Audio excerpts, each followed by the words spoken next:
Ćao ljudi, moje ime je Filip09 Gamer, ljudi moji. Danas ćemo pričati o top 5 stvari koje su se promenile u Brawl Starsu. Dakle, prva stvar je da ste na akauntu mogli da imate samo 8000 trofeja i to je bio limit. Znači, dalje niste mogli da imate trofeje. Vi koliko god gema da odigrate, vama to neće da se računa kao da ste, vinali. Tako da, to je ubrzo bilo sklonjeno, znači to je bilo sklonjeno 2018. Zato što to je bilo jako loše, svi su boostali trofeje i jednostavno niko nije želeo da ima limit. Tako da eto, svi su kucali u komentarima Supercellu da to popravi i naravno da je Supercell to popravio, mislim očigledno da je popravio. I znači mnogo njih je tada igralo Brawl Stars i znači Supercell je odlučio to da popravi. Zatim, druga stvar koja se promenila je da pre kada ste igrali Brawl Stars, igrali ste, znači, uspravno ste morali da držite telefon, a niste igrali na landscape mod. To je druga stvar i ubrzo je to bilo promenjeno, znači kad je izašao ovaj skin za Darryla, to je tad bilo promenjeno, čak verovali ili ne, ljudi moji, ja sam igrao kad je izašao ovaj skin za Darryla, ja sam od tad čak krenuo da igram Brawl Stars, tako da, eto.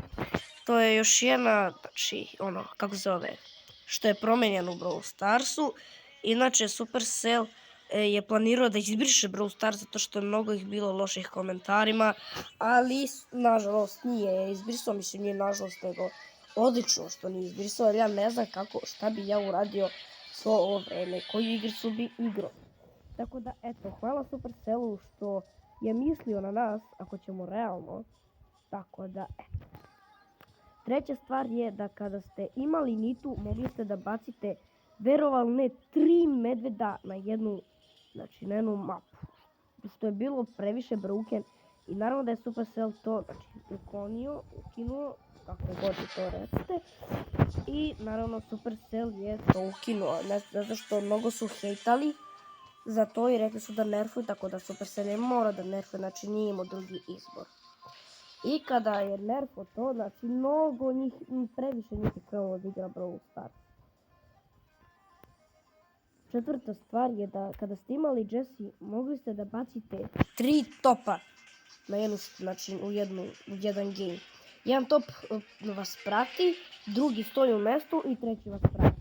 I to je bilo to je bilo pre-OP i naravno Supercell je to izbacio zato što je vidio da je to previše OP i komentari su bili očajni koliko su ljudi hejtali, tako da eto, Supercell je to odlučio da ukini.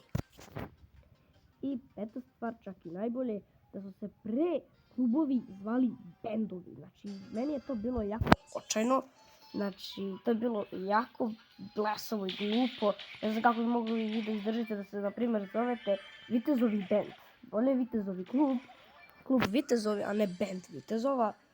Tako da eto, to je još jedna promjena i mnogo je bolje da se zovemo klubovi nego bendovi. I da, znači, to